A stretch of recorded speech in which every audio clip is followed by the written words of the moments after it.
우리 하나님의 말씀 보도록 하겠습니다. 하나님의 말씀은 히브리서 10장입니다.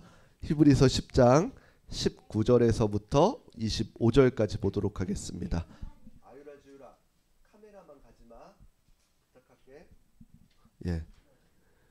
다 찾으셨으면은 우리 한 절씩 교독하도록 하겠습니다. 히브리서 10장 19절에서부터 25절까지. 그러므로 형제들아 우리가 예수의 피를 힘입어 성소에 들어갈 담력을 얻었나니 그 길을 위하여 하늘을 열어놓은 새로운 살 길이요 시장은 곧 그의 육체니라.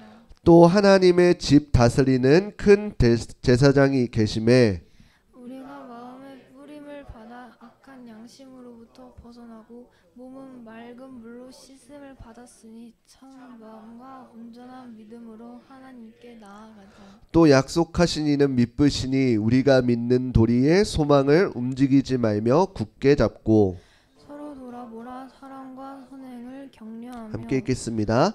모이기를 패하는 어떤 사람들의 습관과 같이 하지 말고 오직 권하여 그날이 가까움을 볼수록 더욱 그리하자. 아멘. 오늘 본문의 말씀을 가지고 소망을 붙들며 모이기에 힘쓰자라는 주제로 함께 말씀을 나누도록 하겠습니다. 우리 옆 사람과 인사하도록 하겠습니다. 사랑하고 축복합니다. 예. 애들의 안 휘둘릴 수 있으시죠? 오늘 아내가 아파가지고 지금 잘 못 보고 있어요. 예, 휘둘리지 마시고 말씀에 집중하시기를 부탁드리겠습니다. 저도 뭐 할지 모르겠어요, 애들이. 이번 주에 날씨가 정말로 많이 갑자기 추워진 것 같습니다. 그래서 애들도 감기 골골하고 저희 가족도 감기 골골하고 우리 성도님들도 아마 감기가 골골하실 텐데 일교차가 심할 때에 건강에 유의하시기를 부탁드리겠습니다. 지난주까지는 에어컨을 틀었는데 갑자기 다음 주에 눈 소식이 있더라고요. 건강에 유의하시기를 부탁드리겠습니다. 제가 요즘에 뉴스를 조금 보게 되면은 정말로 마음이 많이 무거운 것 같습니다. 특별히 요즘에 많이 화두되고 있는 이 캄보디아나 이런 쪽 동남아 쪽 여러 가지 문제들을 보면서 정말로 이런 것들이 왜 문제냐 그러면은 나는 아무렇지도 않겠지라고 하는 것이 아니라 이제 제가 노예 목사님들 그리고 선교사님들하고 이야기하면은 이런 것 문제들 때문에 이제 선교하는데 정말로 큰 많은 여러 가지 어려움이 있다라고 이렇게 생각하시더라고요. 그리고 저도 이제 선교에 많은 생각을 가지고 있고 많은 비전을 품고 있는 사람으로서 이게 앞으로 조금 더 어려워지고 조심해지면 어떻게 해야 되나라고 이걸 기도로 조금 많이 하고 있습니다. 우리 성도님들도 위해서 선교사님들 위해서 가정 위해서 많이 기도 부탁드리도록 하겠습니다. 이러한 일련에 일어나는 사태들을 보면서 정말로 우리가 무엇을 붙들어야 하지라는 이 생각이 너무나도 많이 들게 되었습니다. 왜냐하면 분명히 그 이방 나라에 가는 그 청년들도 마찬가지로 그냥 막 홀려서 막 가는 것이 아니라 어떻게든 살아보고자 그리고 어떻게든 일을 해서 어떻게 가정을 일으켜보고자 생각하는 마음으로 갔을 텐데 그런 어려운 여러 가지 상황을 겪게 되었다라는 것입니다. 그러면서 만약에 우리도 마찬가지로 오늘날 어떠한 것들의 소망을 붙들고 살아가느냐에 따라서 우리가 어느 길로 가는지가 조금 보이게 되어진다라는 것입니다. 분명히 저와 여러분들도 마찬가지로 무언가를 위해서 분명히 힘쓰며 살아가고 있을 것입니다. 그런데 한번 생각해 보면은 그러한 내가 붙잡고 내가 잡고 있는 것들이 나의 생이 끝난다면 그것이 나와 무슨 상관이 있을까라고 하는 것입니다. 저는 이것을 조금 한 번씩 생각해 보았으면 좋겠습니다. 그리고 부탁드리는 것은 우리가 정말로 붙잡아야 될 것이 무엇인지를 알고 우리의 소망을 어디에 두어야 될지를 분명히 기억하시고 만약에 그것이 분명하다라고 생각한다면은 그것을 향해서 우리 힘을 쏟는 성도님들이 되시기를 주님의 이름으로 축복합니다. 특별히 우리가 그리스도인이다라고 하면은 예수 그리스도를 주로 고백하는 교회 공동체들의 모임일 것입니다. 특별히 우리에게 예수 그리스도가 중요한 이유가 무엇인가요? 하나님과의 어떠한 관계에 있어서 만약에 예수님이 아니고서 우리가 하나님 앞에 바로 나갔다라고 하면 우리는 어떻게 되어지는지 아시나요? 성경에서는 무엇이라고 기록되어 있냐면은 죽는다라고 합니다. 왜냐하면은 하나님께서는 선하신 분이기 때문에 그 선에 가까이 가게 되면은 저와 여러분들은 죄인이기 때문에 죽게 되어진다라고 기록되어져 있습니다.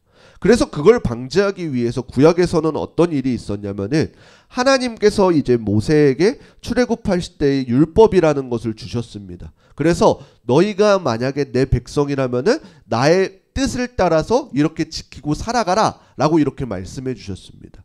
그런데 우리가 그 율법을 성경에서 보면은 너무나도 잘 알 수 있듯이 그것을 지켜나갈 사람이 없다라는 것입니다. 그러면은 왜 하나님께서는 도대체 그 백성들한테 지킬 수도 없는 율법을 주셨냐라고 하는 것이에요. 하나님께서 그것을 너네 전부 다 죄인으로 죽어봐라 라고 하고 주셨을까요? 그렇지 않다라는 것입니다. 우리가 오늘날 우리의 헌법을 보기만 해도 그럴 것입니다. 우리가 분명히 막 악법 그러지만 그 법이 있음으로 인해서 결국에는 어떻게 돼요? 우리가 보호받고 보호된 하나의 공동체라는 것을 깨닫게 되어집니다. 율법도 마찬가지로 하나님께서 우리를 보호하시고 하나님의 백성으로 인쳐주시려고 그 율법을 주셨습니다. 그리고 한 가지 더 그 율법을 주신 이유가 무엇이냐면은 그 율법을 통해서 모든 사람들을 어떻게 하려고 했냐면은 죄 아래에 두시려고 하셨다라고 합니다. 이 말이 무슨 말이냐면은 우리 모두를 그 율법을 보았더니 그전에는 내가 행했던 대로 내가 원하는 대로 내가 생각했던 방법대로 살았을 때 이걸 죄가 아니다 기다 라고 할 수가 없었습니다. 왜요? 그것을 명법한 법이 없었기 때문에. 그런데 그것이 율법을 통해서 죄로 드러난 이유로 어떻게 돼요? 그 율법을 어긴 사람 모두는 죄가 되어집니다. 그런데 하나님께서는 우리들을 이 죄인으로만 두시는 것뿐만 아니라 출애굽기에 보게 되면 그 죄의 그 율법 다음에 바로 뭐가 나오게 되냐면 성막이라는 것이 나옵니다. 그 성막을 통해서 하나님께서는 그 죄 많은 이스라엘 백성들 그리고 저와 여러분들이 하나님과 함께하는 방법이 무엇인지를 알게 해주기 위해서였다라고 하는 것입니다. 특별히 나중에 우리가 성막을 특별히 살펴볼 기회가 있으면 살펴보겠지만 어느 정도 기본적인 지식으로 우리가 성막 중에 지성소라는 것이 있습니다. 그리고 그 지성소에는 하나님께서 머무시는 곳이다 라고 해가지고 그 성막 제일 안쪽에 배치되어져 있습니다. 그리고 그곳에는 아무나 들어갈 수 있는 것이 아니라 그 이스라엘 백성들 중에 제사장들 그리고 그 제사장들 중에 대제사장 한 사람만이 1년에 한 번 이스라엘 백성들의 모든 사람들의 죄를 지고 하나님 앞에 나아갈 수가 있었습니다. 그리고 단순히 그냥 들어가는 것이 아니라 엄청나게 복잡한 정결 예식들을 통해서 하나님과 만남을 가졌다라고 하는 것입니다. 1년에 한 번 대제사장이 향로를 채워서 지성소에 들어가고 그것을 분향함으로써 대제사장이 하나님과의 맞닥뜨리는 것을 하게 되어지는 것입니다. 레위기 16장 13절 말씀 우리 함께 읽어보도록 하겠습니다. 함께 읽겠습니다. 여호와 앞에서 분향하여 향연으로 증거계 위 속죄소를 가리게 할지니 그리하면 그가 죽지 아니할 것이며. 아멘. 이런 절차들을 통해서 이 향연을 통해서 우리의 어떠한 죄악들을 하나님의 눈에 가리울 수 있도록 그 가리운다고 가려지는 게 아니라 하나님께서 알려주신 이 방법들을 통해서 하나님과 만남을 가질 수가 있었다라고 하는 것입니다. 그런데 오늘날에는 어떻게 되나요? 여러분들 교회 오실 때 이런 향 피우고 어떻게 정결 예식들 하고 오셨나요? 그렇지 않을 것입니다. 왜 그런 예식이 사라졌을까요? 히브리서 10장 19절 말씀 우리 함께 읽겠습니다. 함께 읽겠습니다. 그러므로 형제들아 우리가 예수의 피를 힘입어 성소에 들어갈 담력을 얻었나니. 아멘. 누구의 피를 힘입었다 그러나요? 예수 그리스도의 피를 힘입었다라고 하는 것입니다. 그래서 우리 그리스도인들에게 가장 중요한 것은 무엇이냐면은 예수 그리스도가 우리의 하나님과의 중보자로 오셨다, 화목제로 오셨다라는 것이 그래서 우리에게 굉장히 중요한 요소가 되어지는 것입니다. 왜요? 내가 스스로는 하나님 앞에 나아갈 수 있는 방법이 없었는데 만약에 그 방법이 있었더라도 엄청나게 어려운 절차들을 통해서 하나님께 나아갔는데 그 절차들을 예수 그리스도께서 친히 제물이 되어주셔서 담당해 주셨다라고 하는 것입니다. 그래서 우리가 오늘날 저와 여러분들이 하나님 앞에 나아갈 수 있는 방법은 무엇인가요? 누구든지 예수 그리스도를 주라 고백하는 모든 자들이 하나님 앞에 나아갈 수 있게 되어진 것입니다. 그러니까 이것이 얼마나 우리에게 큰 은혜가 되었느냐라고 하는 것입니다. 사실 잘 와닿지가 않죠. 근데 어떤 사람들은 와닿냐면은 그 당시에 이스라엘 백성들은 와닿았을 것입니다. 왜요?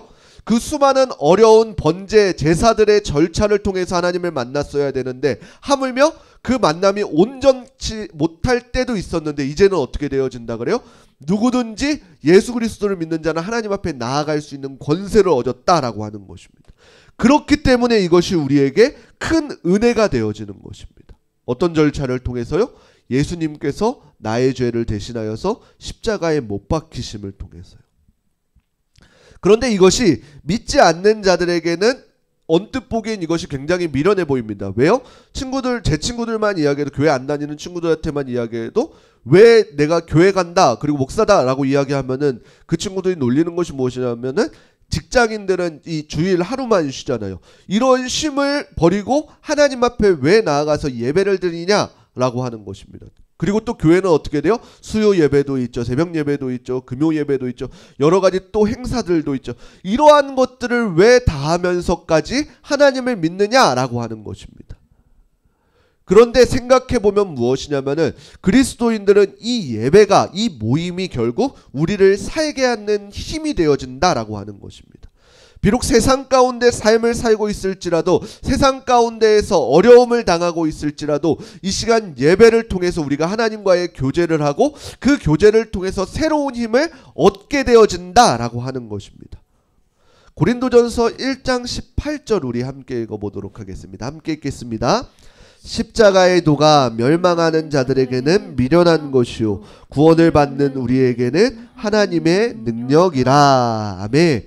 그렇기 때문에 이 십자가가 그리스도인들에게는 우리 하루를 살게 하는 힘이 되어지지만 믿지 않는 자들에게는 어떻게 돼요? 저것이 오히려 미련해 보이는 짓이 되어지게 되어지는 것입니다.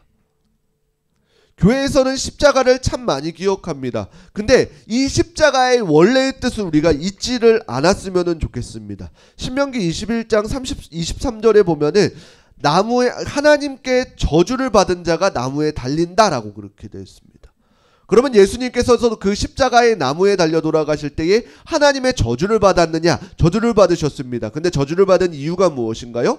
우리의 모든 죄를 담당해 주셨기 때문에 죄가 되어 그 저주를 받으신 것입니다. 그 저주로 인해서 저와 여러분들은 어떻게 되어져요? 매 순간순간 죄를 지어가죠. 그럼에도 불구하고 예수 그리스도를 통해서 우리는 죄 없다 칭함을 받게 되어지는 것입니다. 조금 알기 쉬운 표현으로 이야기하면은 내 속이 거물지라도 예수 그리스도로 깨끗한 옷을 덧입혀 주셨다라고 하는 것입니다. 그리고 그것이 저와 여러분들의 능력이 되어지는 것입니다. 새로운 살 길이 되어지는 것입니다. 그렇기 때문에 십자가의 달리심으로 하나님께로 나아가는 새 길을 예수 그리스도께서 우리에게 열어주신 것입니다. 예수님께서도 마찬가지로 요한복음 14장 6절에 내가 곧 진리요 길이요 진리요 생명이니 나로 말미암지 않고서는 하나님께로 올 자가 없다라고 이렇게 말씀하셨습니다. 예수님을 통하지 않고서는 인간 그 누구도 하나님께로 나아갈 수 없음을 우리는 기억해야 되는 것입니다. 이렇듯 우리가 구원에 관해서 내가 어떠한 한 것, 공로가 없기 때문에 우리는 이것을 은혜라고 이렇게 이야기하는 것입니다.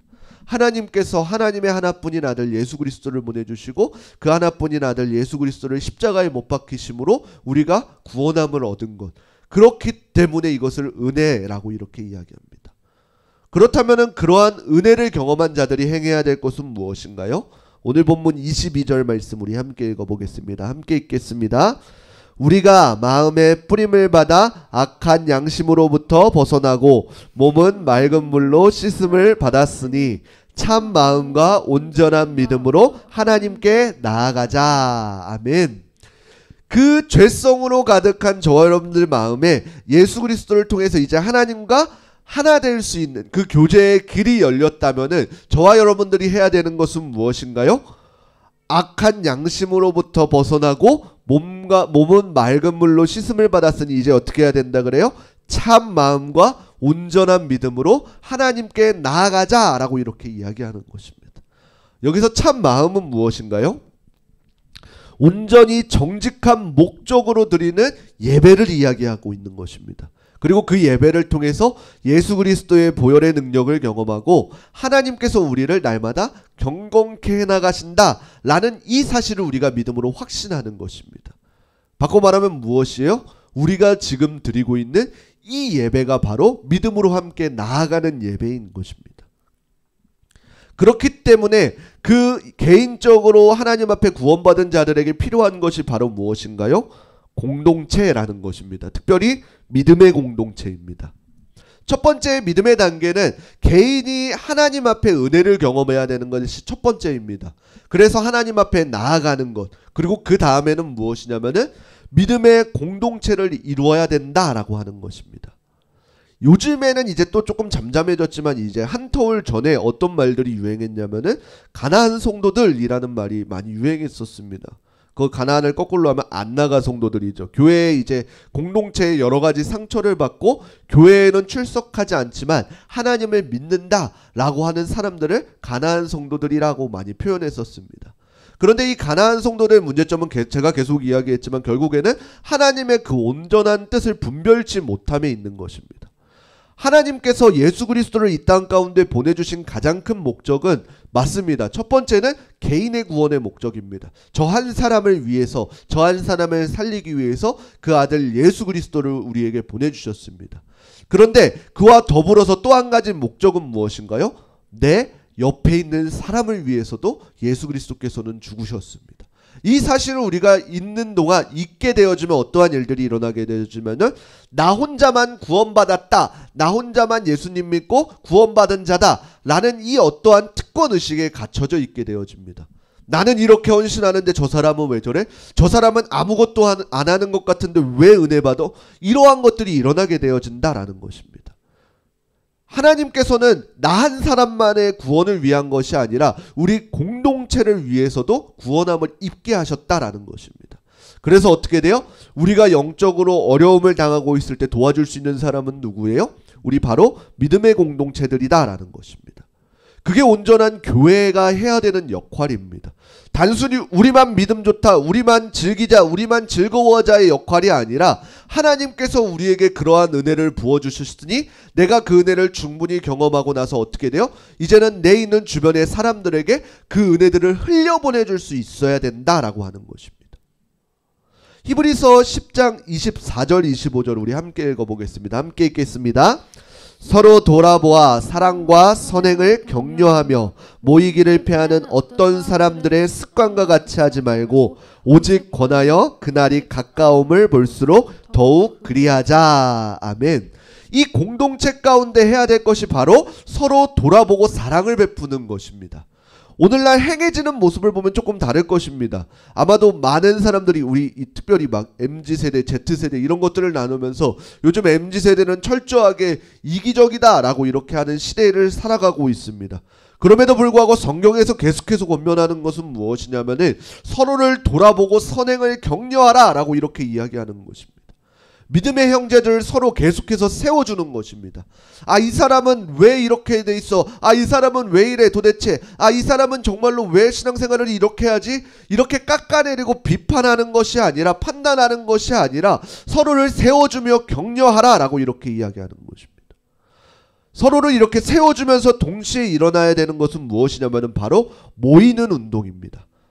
이 모이기를 패하는 어떤 사람들의 습관은 무엇이냐면은 이 초대교회 성도들 중에 이제 예수 그리스도의 행하심을 보고 아, 이제 내가 예수님을 믿어야 되겠다라고 행했던 사람들이 있습니다.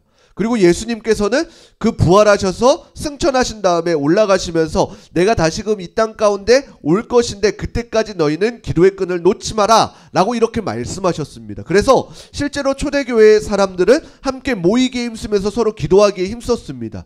외부에서 너네 예수님은 죽지 않았느냐 라고 했을 때 핍박을 받았을 때에도 아니야, 우리 예수님은 다시 오실 것이야 라고 그 핍박을 견디면서 똘똘 뭉쳐서 기도하면서 힘썼습니다.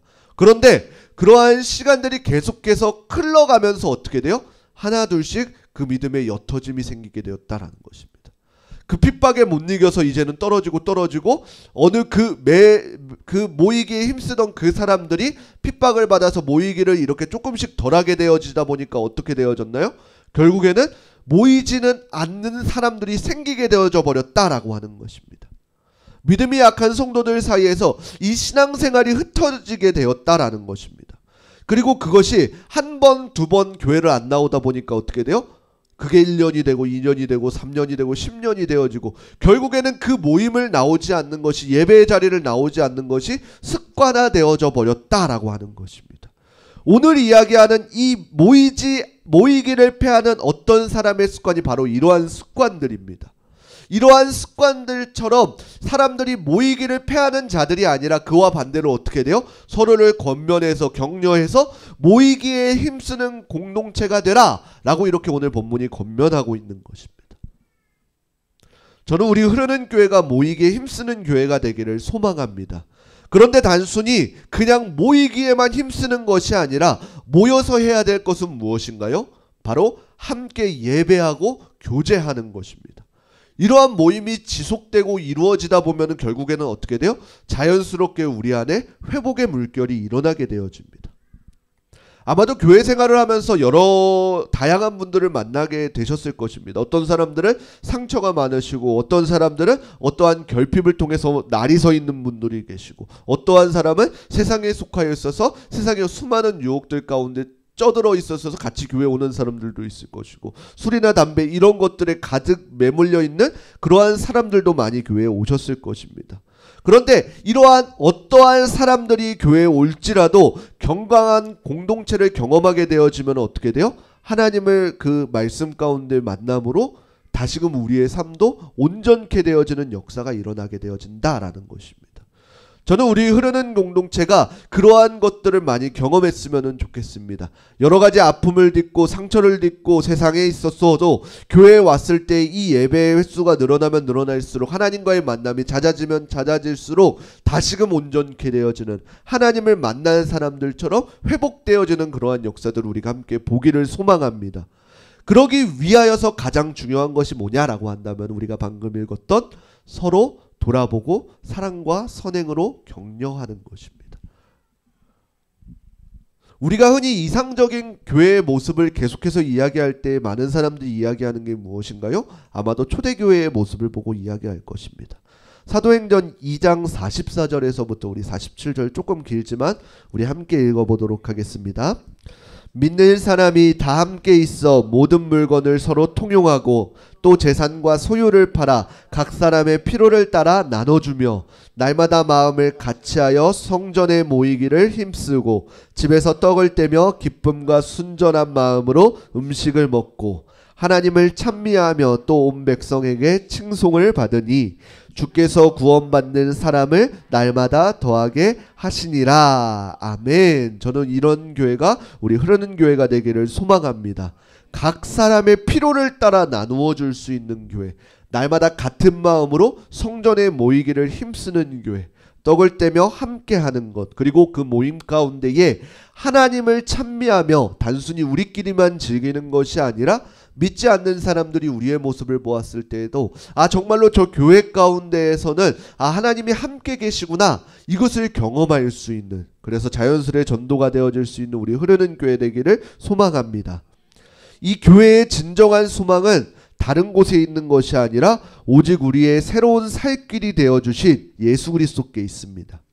그래서 우리는 개인이 철저한 이러한 은혜를 경험해야 되고 그것을 기억할 때에 비로소 우리는 공동체를 이룰 수가 있습니다.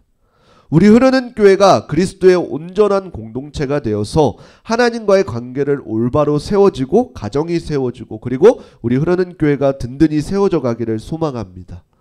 이러한 공동체가 되어줄 수 있도록 모이게 힘써 주시고 하나님의 말씀이 우리의 기준으로 삼고 그 말씀을 통해서 삶의 여정을 살아낼 수 있도록 우리 흐르는 교회가 그러한 교회가 되기를 주님의 이름으로 축원합니다. 그래서 주변을 돌아볼 수 있고 그리고 주변에 나누어 줄 수 있고 핍박하는 것이 아니라 깎아내리는 것이 아니라 서로를 격려하며 사랑으로 품어줄 수 있는 우리 교회 되기를 주님의 이름으로 축원합니다.